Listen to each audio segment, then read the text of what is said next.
Alright everyone, welcome to Vargas 2. We are here with the great Fernando Vargas, one of the future Hall of Famers, soon to be. How you feeling today, brother? Feeling great, thank you. Now, before we get started and everything, because this is a personal video, let's just talk about your career a little bit. You've broken a lot of records, both amateur, Olympics, and professional. Well, I was the youngest national champion in boxing history at 16 years of age. Open division, and what does that mean? Open division means you're fighting men from 16 years of age to 32 years of age. And so, they switched it because kids were getting stopped at that point where, you're fighting men at the time. So you're 16, you're fighting men that are from 16 up to 32 years of age. So a lot of these young fighters, couldn't handle it. So they got stopped, and so they ended up changing the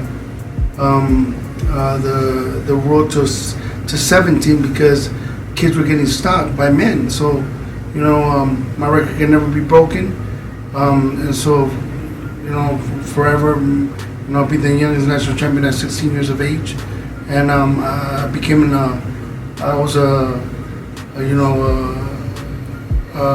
national champion at 125, 132, 139, and 147. So I was number one at every spot, every time I moved up. So I'm also the youngest junior middleweight champion in boxing history at 21 years, 5 days. I'm going to be Yuri por Campas for the title.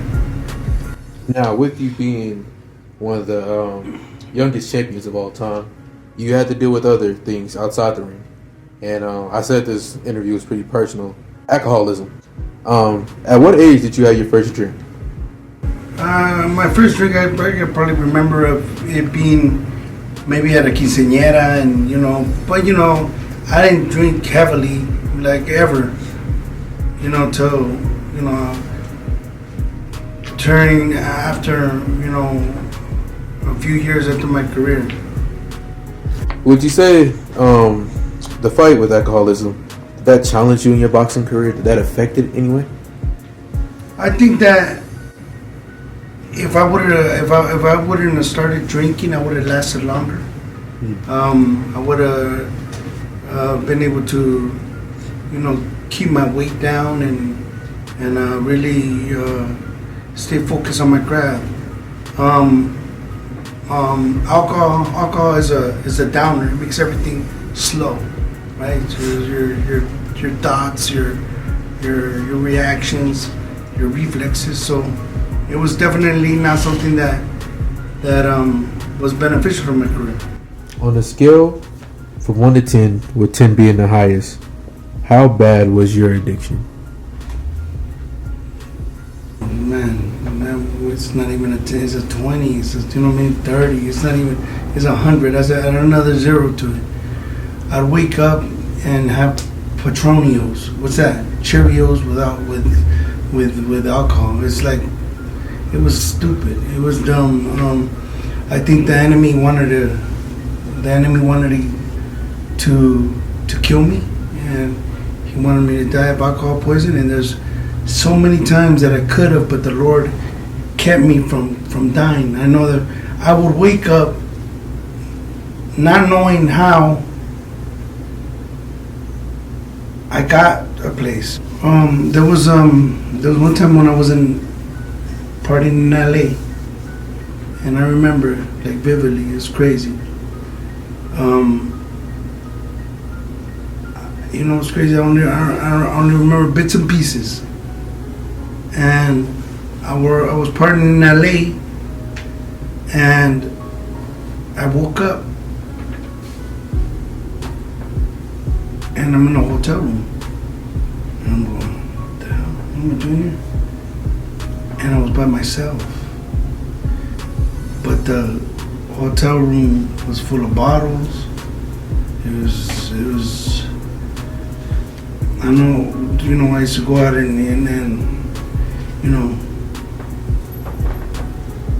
drinking with women and partying with women and with my friends and the hanger-oners, and it was that type of atmosphere in my life. And you know,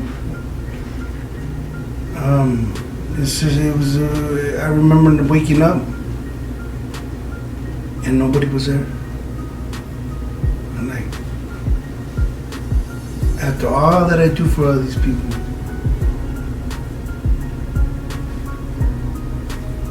you're gonna party with me. You're gonna drink everything that I'm drinking. If I'm gonna eat good, you're gonna eat whatever I'm eating. Filet mignon, whatever I'm eating, you're eating. And I woke up and I was by myself. And I go, wow. And what did I do? I grabbed the vodka bottle and I started drinking. How much you said you would drink in one night? Man, I never drink beer. I drink hard liquor. I would, I would drink vodka with Diet Coke or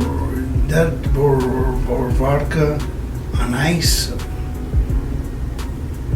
It was just stupid.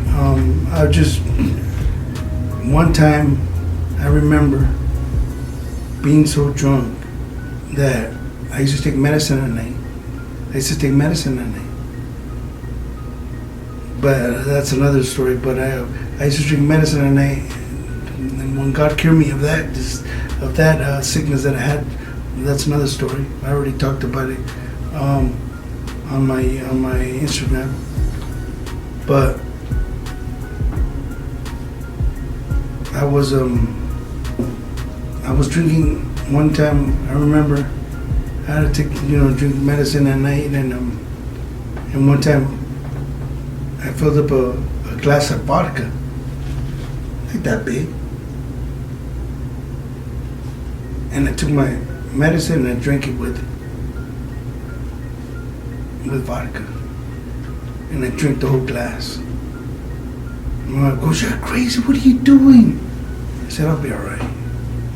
And I'm so grateful to the Lord. I'm so grateful to God, because I could have lost my life many times. Alcohol poisoning, God covered me. He covered me my whole life. I know so many times I can give you examples of street fights and things that have happened in my life that God has covered me, and I'm so grateful.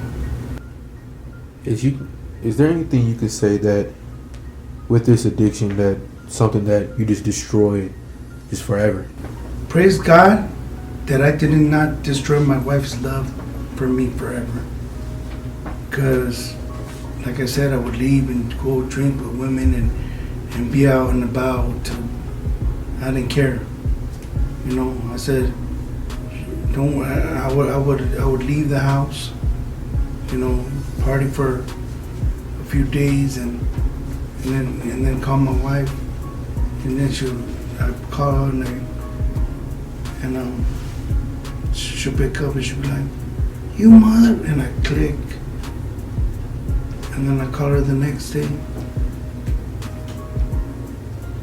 and then she picks up, "Mother," click. The next day I call her again, and then I say, "Voy o le sigo." She said, "Come home, vente papacito." And then I go, "If you start with me, I'm gonna leave again. Okay? I'm gonna go home, but if you start with me, I'm gonna leave again." And she wouldn't start with me, so I would stay home till the weekend came, and I would leave again. Is there anything you miss about drinking? Look, man, I partied enough for me and for all my friends, and I even partied by myself. It was, there was a few good times that I had, some good times that I remember, but I don't miss it to where, man, I wish I could have a drink again, because the Lord took it away from me. How did that affect you with making weight and stuff like that? Well, I'll give you an example. One time for a fight, I had to lose 100 pounds. And how did I do that? I did that by running 1 hour and a half in the morning, and still training and sparring, and running an hour and a half at night. 45 minutes one way, 45 minutes another. So it was very difficult, you know, to do. But I would do it because, you know, I had to do it. I said that I would fight it as, you know, where there was a weight that was contracted and it was on paper, so you had to make that weight or else you're going to get fined. Right. Did you battle with this your entire career? Not my entire career. I remember after my fight with Raul Marquez, in Lake Tahoe, nobody could have beat me that night. The way I felt, the way I felt before getting into the ring, I peaked in the ring that night. I felt so good. I felt so strong. I felt all my angles were on point. Really, I made weight easy, and it was because it was an amazing camp, and I felt so great.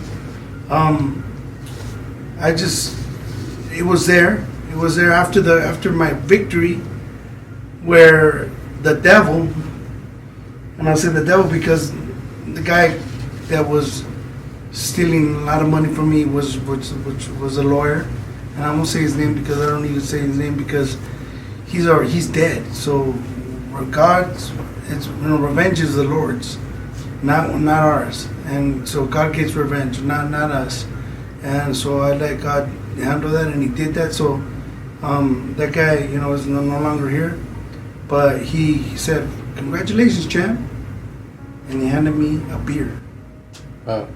Did a lot of people take advantage of you at that time? Yeah, and at that point in time, I said, "I never drank before, man. Why not? Celebrate. I got millions in the bank. I got my world titles. What the hell? Why not?" And I started drinking.